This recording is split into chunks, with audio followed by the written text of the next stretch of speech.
So who you got at 10? Houston Rockets.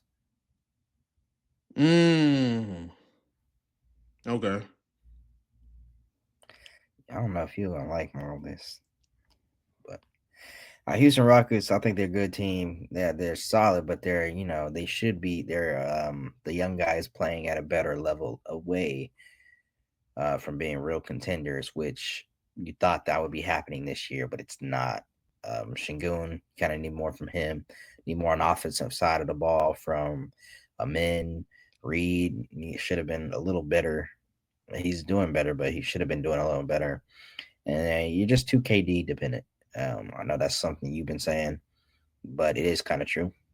Um, KD can't be doing everything. You need Shingun to be up at 28 points, and KD either right there or a little above that. So when that's not happening, when Sengun could do a little more facilitate. He can be a little more locked in on defense as well. It's just some things you want to see from Sengun. He's only 23, so I didn't expect him to just come in and be this dominant leader. No one has been looking at him like on the level of an Ant or a Cade or anything like that. He has the opportunity to put himself in that class, but he needs to just do it. I got them a little bit higher on my list, but I'll talk about them now. I like you said, too KD dependent. And I think shit, my biggest worry with him is KD's a best player. He's 37 years old. I don't care how low you think of Sengun. Sengun's supposed to be the best player over there. I don't say you have to be the best scorer, but you have to be the best player. I mean, you should be rebounding at a high rate. You should be facilitating at a high rate, and you still should be secondary scoring, like 20 points a game. And he was getting like the last 12 games, he's shooting like 46%. It's terrible. But I do like Jabari. He has been stepping up. He had like 30 something against the Jazz. Reed Shepherd, I feel like he should have been putting himself in 6 man a year conversations. This is where he was drafted. But Yes. it's just so much different stuff. Like Amin Thompson, like I like what he's doing, but they talking about giving him $265 million. No, it's just like young guys. That's my biggest worry. KD shouldn't be their best player, and he's their best all around player. He's supposed to be a mercenary scorer. Let's go. Like, come on, what are we doing? Okay, All my right. 10, my 10, the Los Angeles Lakers. Yeah, 10. So I just think they got a fake record, bro. Like, there's nothing. This team is just a first round exit waiting to happen, and Luca's a puncher's chance. I think their biggest problem is LeBron is still there. We don't even got to spend time. LeBron, like, dude is 41. Like, when the last time a 41-year-old been a key piece in a top 10 team that you would think is contending? It doesn't happen. So it's easy, simple. What's up? I mean, that's cool. I don't necessarily agree with that, Of but course. that's fine. You want me to talk about the Lakers or you'll share my number 9? Do you got your is the Lakers on your list? Yes. Okay, yeah. And then when you get to them, just talk. You don't got to talk about them. Just say I had them. Okay, Lakers are but my number 9, so it don't. Yeah, it's Lakers are my number 9, and okay. I just I disagree. I think Lakers, personally, like I said earlier on the show, I think this is actually the best situation for them. The only reason why I didn't put them above the Spurs is because it's a little disrespectful. Um, I think they beat the Rockets. I think they beat the Spurs, and they can make the Western Conference Finals in the current seating situation they're in right now. You supposed to be listening to your biggest worries. My You, biggest, yeah, you over there glazing. my Like, stop biggest. it. Now, my biggest worry is the defensive side of the ball for them and how they fit LeBron, Luca, and Austin Reeves together, putting the shot diet together for them in a way that works out for all three of them, and then being defensive on that side of the ball. Also, got another challenge for them is their depth. For some reason, they just don't have good depth. In my opinion, their bench depth is not good. They There's no consistent scorer off the bench for them. It varies, fluctuates from time to time, and there's not a lot of consistency. I think they really start dependent, on offensive dependent, which isn't the best for the playoffs. But I think their stars are good enough to get them through. I guess sound good. Okay, my number my number 9 is the Boston Celtics. Mm, Um, they should be higher based on where they are record wise. You would think. But no, no. My biggest worry is they're overachieving, and Peyton Pritchard volume went up, efficiency went down. Derek White volume went up, efficiency went way down. Jalen Brown's the only one whose volume and efficiency went up. So I just think they're an overachieving team. They lost to the Nuggets last night, and the Nuggets didn't have like three of their four best players. So, uh, there is that. So I just think they're overachieving. So I got the Boston Celtics, and the non-biggest worry is they overachieving. So, Interesting. Yeah, I do have Boston a little higher. I think the biggest worry for them is scoring outside of Jalen Brown. I think they need some more. He needs some more help on that side of the ball, and just more consistency in that regard. So, like you said, they're just efficient scoring from just getting more of that from players. And then just the looming Tatum situation. I think that's a cloud over their head potentially.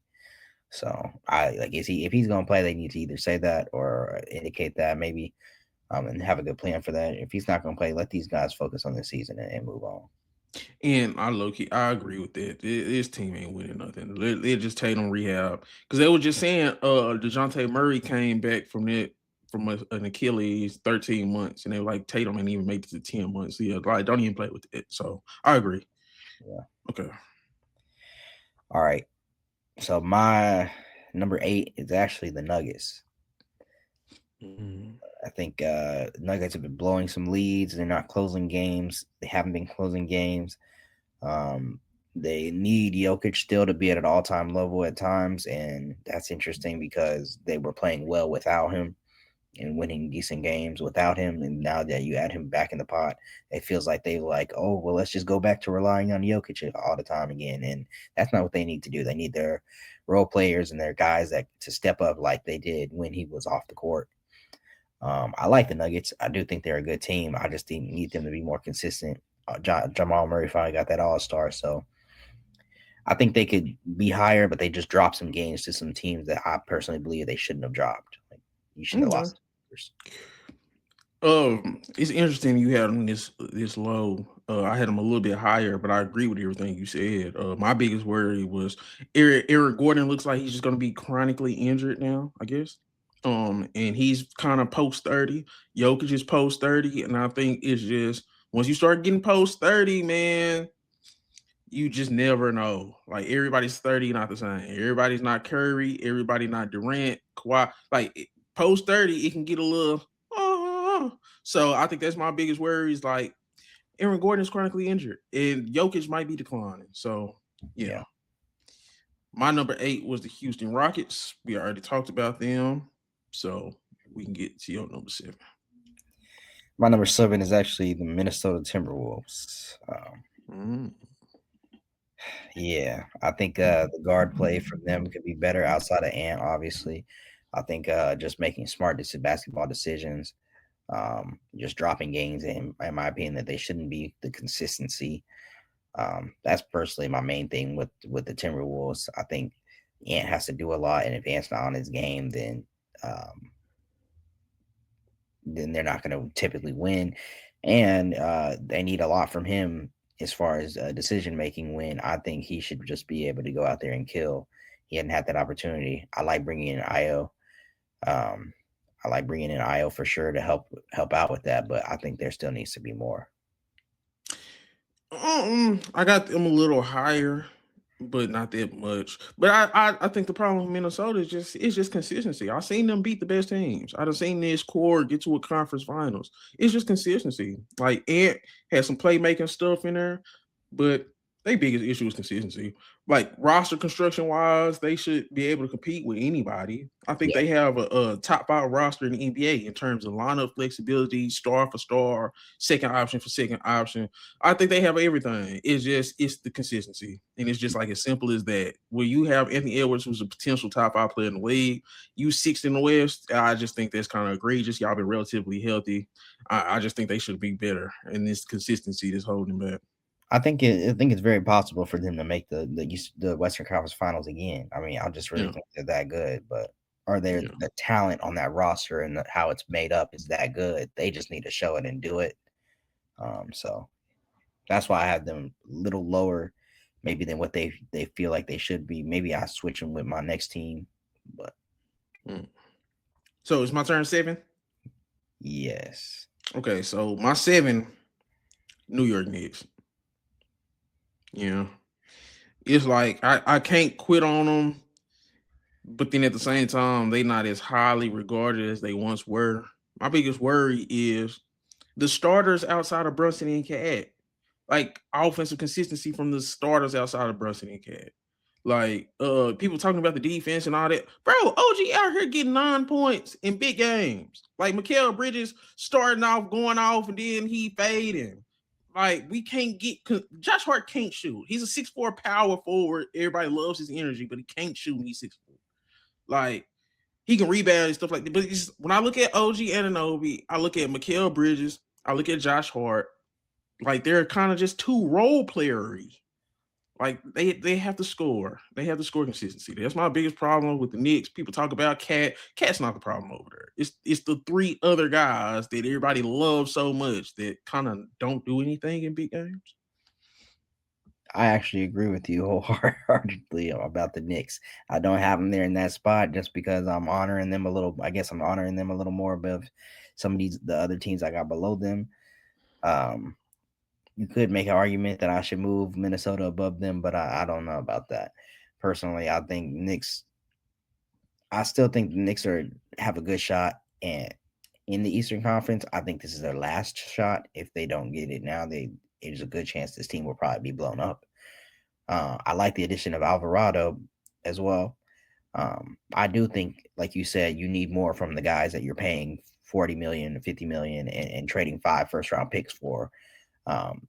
Just because Mikal Bridges plays every game in the stat doesn't mean he plays in the stat book. Oh man, I'm so sick of that. He missed the game since I'm tired of it. Because he did that don't mean he ain't. So in that regard, yeah, I agree with you a lot. And Knicks can do more because I feel like Brunson Brunson has to put a backpack on a lot of times to help them win games. Yeah, it's crazy. Yeah. All right. So my number 6, I believe it is Boston. So we already talked about them. So I'll pass it over to you.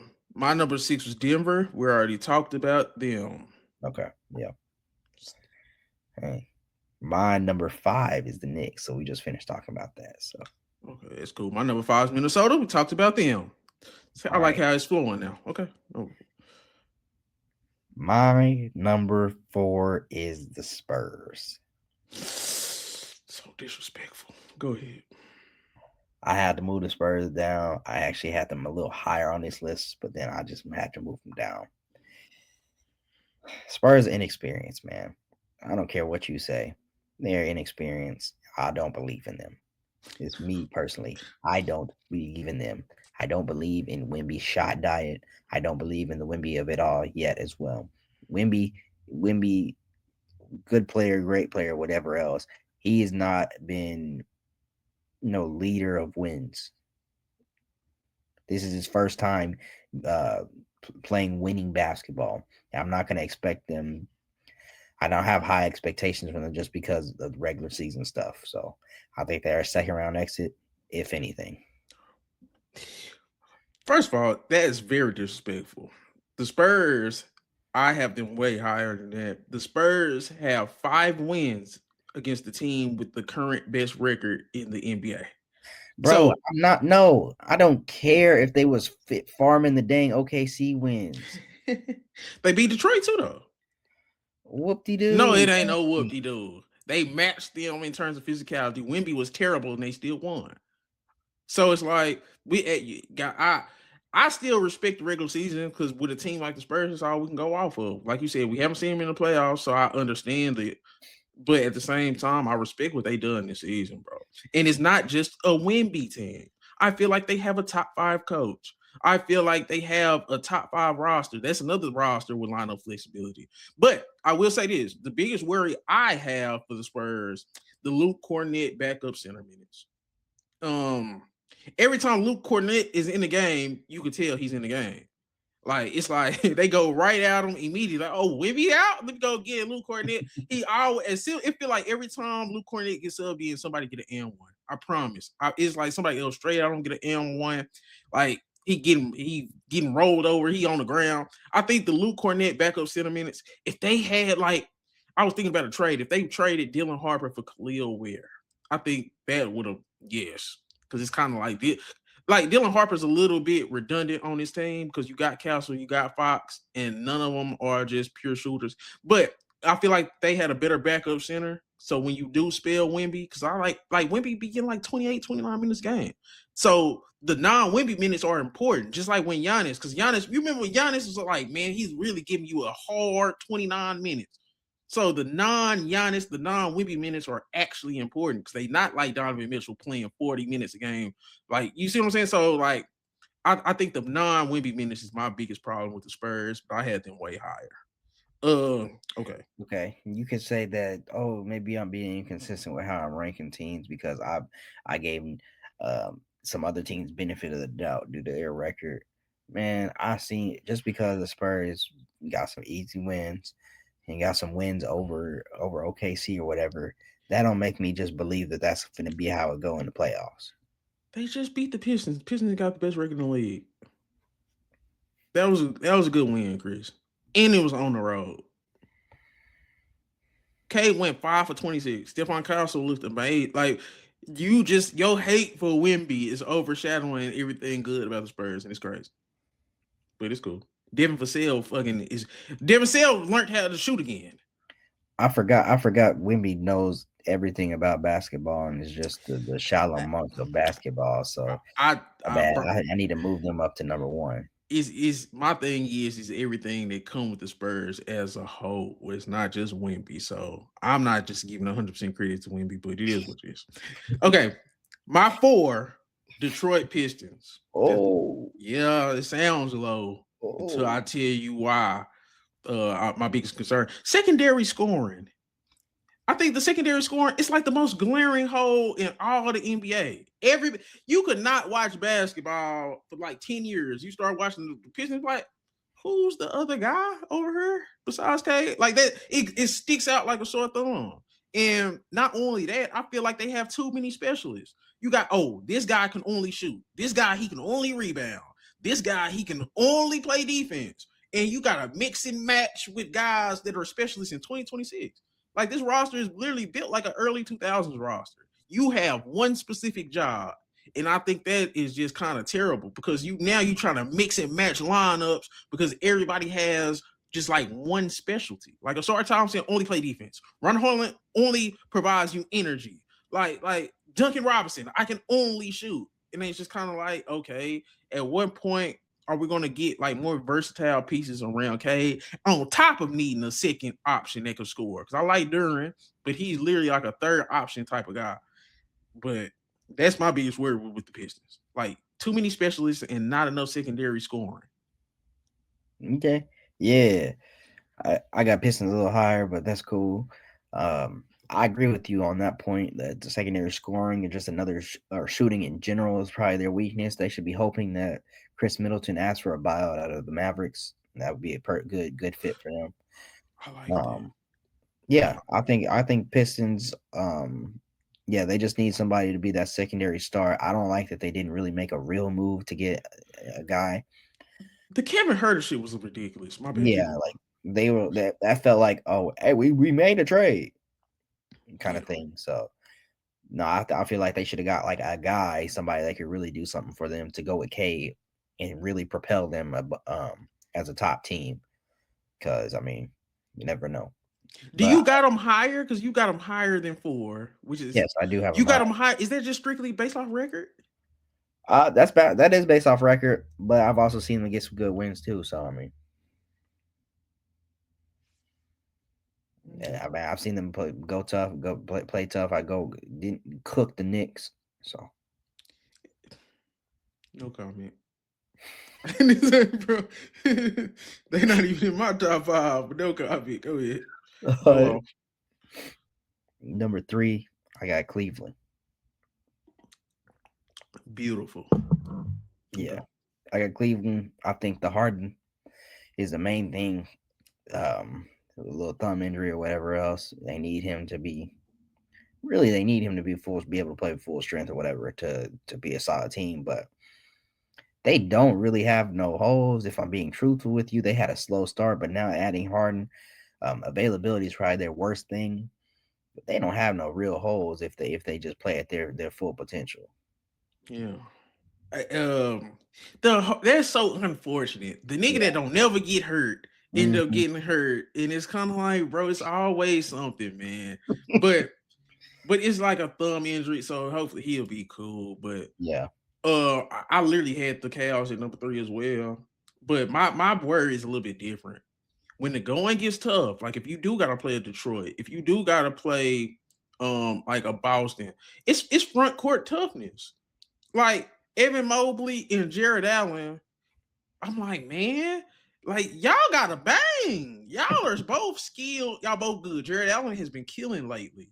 But when it push come to shove, this dude did say the lights was too bright. He literally said that. You go have to be tougher. Those two, front court toughness. That's my only thing I'm looking at when it comes to the Cavs. Because I think the Cavs, they play Detroit on Friday. So that's gonna be telling. Yeah, I'm gonna see how tough this front court is. But the Harden injury too is a little bit kind of just like, because he's older guy. But yeah, no, I agree with you. I think yeah, that makes sense. So yeah, my number 2 is the Spurs. We already talked about them. My number 2 is the Pistons. So I know you may be like, oh, why you got them over Cleveland? When I just do. And see, I respect what the Pistons have done, but this is just strictly like an eye test thing why I got the Cleveland over them. So yeah. So could be wrong, but so I'm assuming we both got the same number 1. Yeah. Okay, see. Yep. Yeah. I think it's I thought you was going to say Orlando Hornets. So disrespectful. Nah, okay, see, the top team. I think the shade dependency is a lot for them. You definitely need guys to step up. I like what McCain has been doing coming in to help kind of fill that role in a sense. But whenever Shea is out there playing, like when they're fully healthy and Shea is out there, it seems like these guys be like, okay, I guess I don't have to do nothing, or I just let him do everything, and I'm a role player now. Man, you still a guy, Chat. You still a dude, J-Dub. Like, don't be staring him in the face and feeling like you got to take a back seat because he's you Chat. You J-Dub. So that's what I say when I mean shade dependency, because obviously they're playing well without him right now. Okay, that's what I was gonna say. Yeah, but I feel like when they're fully healthy, they lean. Maybe they lean, or they diminish them. Some of the role players diminish themselves. Okay, no, that's a great criticism, because I literally was gonna say the opposite. I was gonna say that because the role players have looked great without him. Like Casey Wallace is getting efficient 20 plus a game. Jalen Williams against the Pistons just had like 30 and 11. Like Jay Will. So McCain, like you said, he's been coming in, he's been scoring. Topic has been doing some things. Shout out to him for getting back on the court. Yeah. So it's just I think they're the most impressive team in the NBA. Like they give me such Spurs vibe. It's to the point where it's like I don't want to care who the Thunder put on the court. It's gonna be a good game. I didn't even want to watch that Pistons game.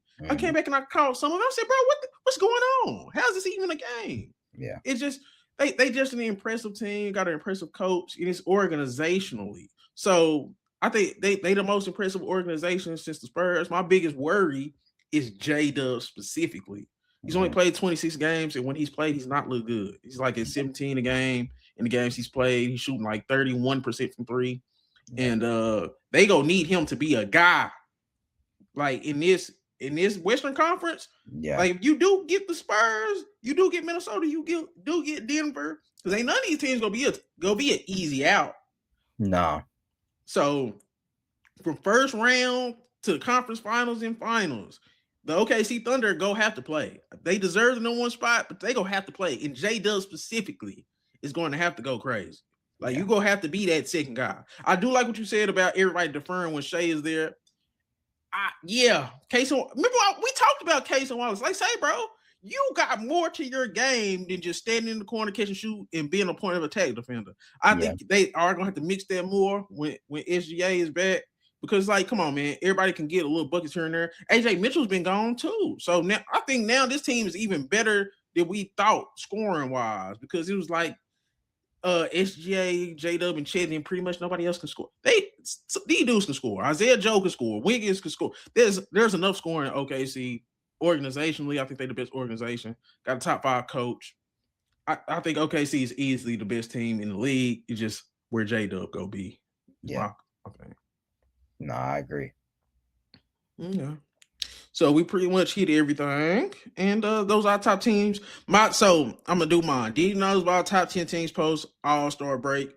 Number 1, OKC Thunder. Number 2, San Antonio Spurs. Number 3, Cleveland Cavaliers. Number 4, Detroit Pistons. Number 5, Minnesota Timberwolves. Number 6, Denver Nuggets. Number 7, New York Knicks. Number 8, Houston Rockets. Number 9, Boston Celtics. Number 10, Los Angeles Lakers. Chris? All right. My team, OKC number 1, number 2, Detroit, number 3, Cleveland, number 4, Spurs, number 5, the Knicks, number 6, the Boston Celtics, number 7, Minnesota Timberwolves, 8, Denver Nuggets, 9, Lakers, number 10, Houston Rockets. Lakers over the Rockets, crazy. Found some shit I love to do, so I can live comfortable. Searching for a peace of mind, need that when it's time to rhyme. Perfect in every line, any chance I get, and I know it takes time, but I will never quit.